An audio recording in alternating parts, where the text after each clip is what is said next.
Bombs are flying, people are dying, children are crying, politicians are lying too. Cancer is killing, Texaco's spilling. The whole world's gone to hell, but how are you?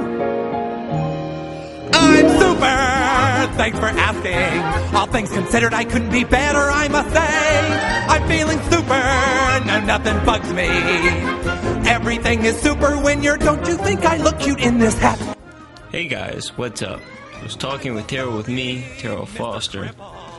I don't know if I mentioned this in the last episode or not, but I just got finished with a 5-week course in public speech and film appreciation at my community college. I thought in this podcast I would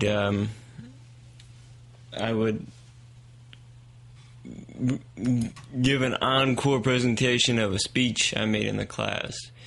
We were assigned 2 speeches during the course of the course, for lack of a better term. And I thought I would kind of give you guys an encore presentation of my persuasive speech. And this will kind of give you an idea of where I stand politically, which I should say beforehand that I don't hate religion and that I'm more apathetic than I am passionate about any political side. So, that being said, here's my persuasive speech on media censorship. What do public figures such as Marilyn Manson, Ozzy Osbourne, and Elvis Presley have in common? Well, besides being very talented music artists, they have also been some of the most controversial entertainers. Frequently banned or censored on TV, protested against by conservatives, and having their values misconstrued by quote-unquote experts on artists. These entertainers had not found fame to be easy.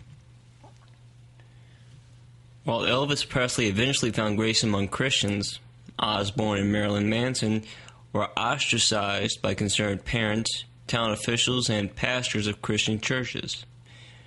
Many other entertainers were given similar treatment.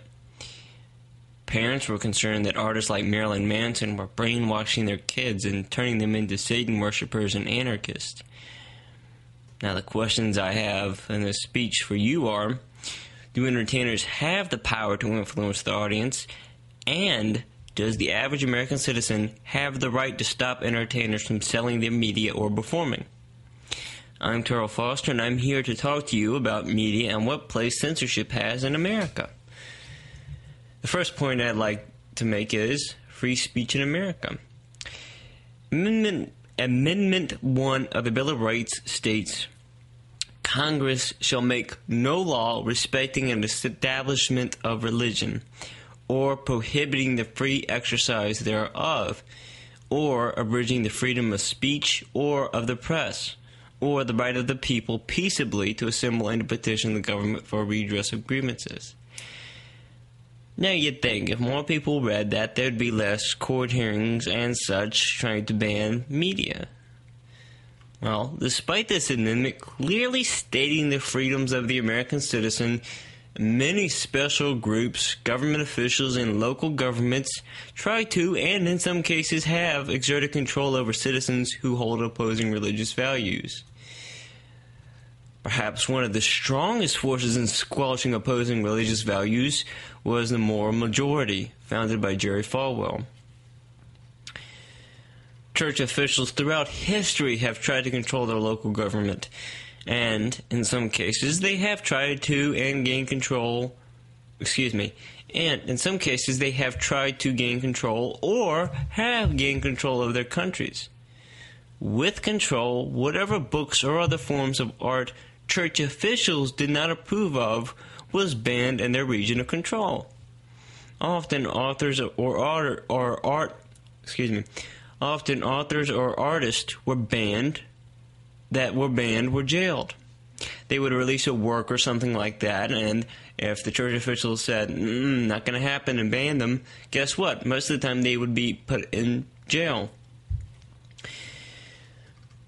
Ironically, the Puritans left Ironically, the Puritans who left Europe due to being unfairly treated persecuted others in colonial America who they deemed evil. You know, the Salem witch trials, things of that nature.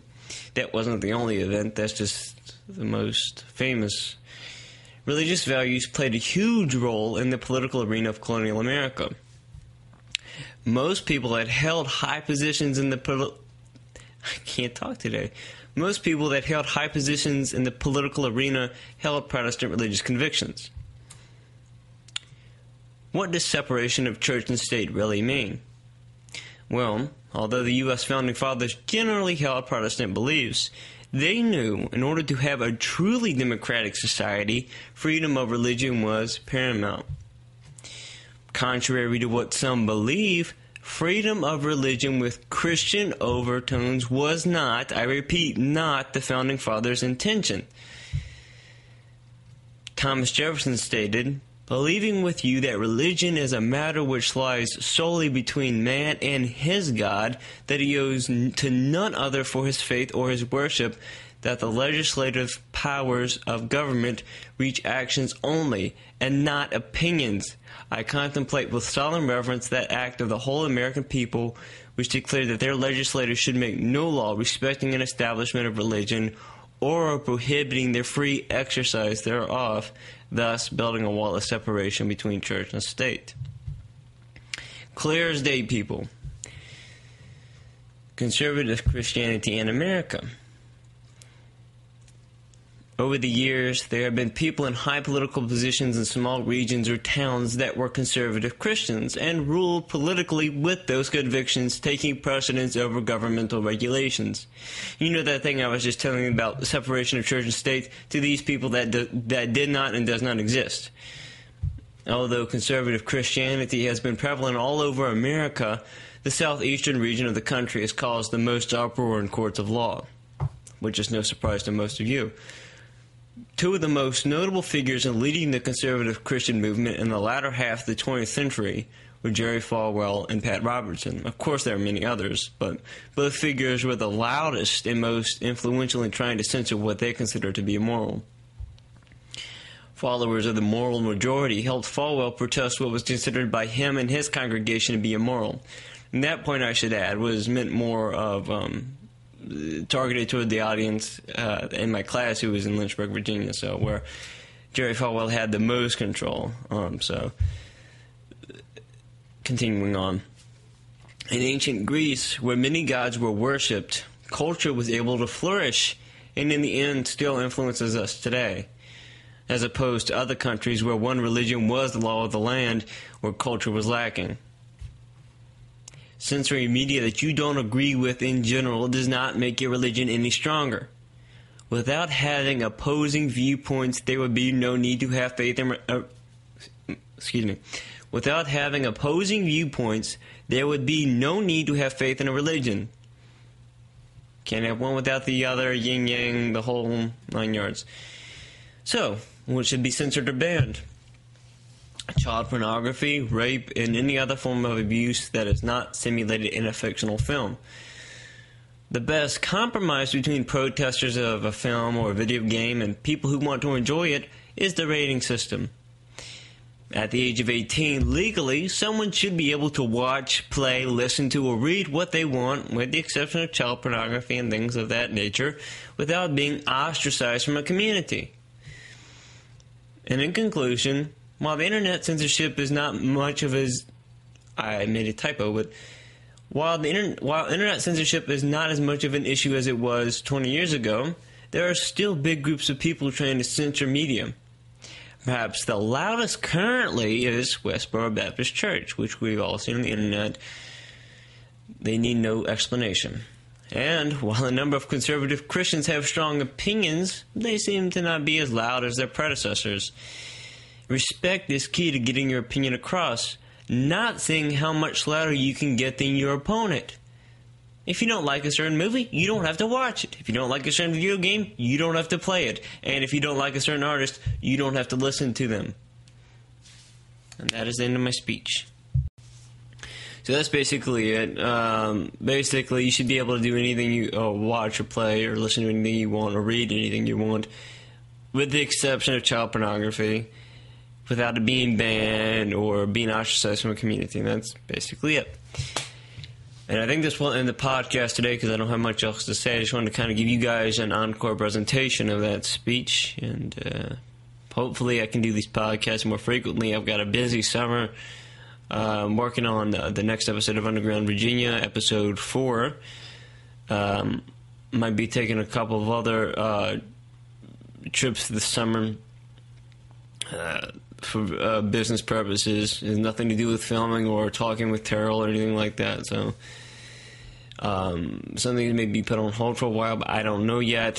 But I'm only 23, so I'm still trying to get through college and work and all that jazz. So hopefully I can kind of get, as I mentioned I think in the last episode, get things are a little bit more balanced now, but I'm still trying to get things rolling in my life that just normal people have to do, But yes, talking with Terrell and all media involved with that, I'm still working on and I'm still passionate about. It's just kind of been put on the back burner or next to the back burner. But yes, I'm still working on a lot of these projects. They're just not going to be churned out as frequently as they would have been otherwise. So, anyways, well, that's all I've got to say for today. Talk to you guys later. Signing out.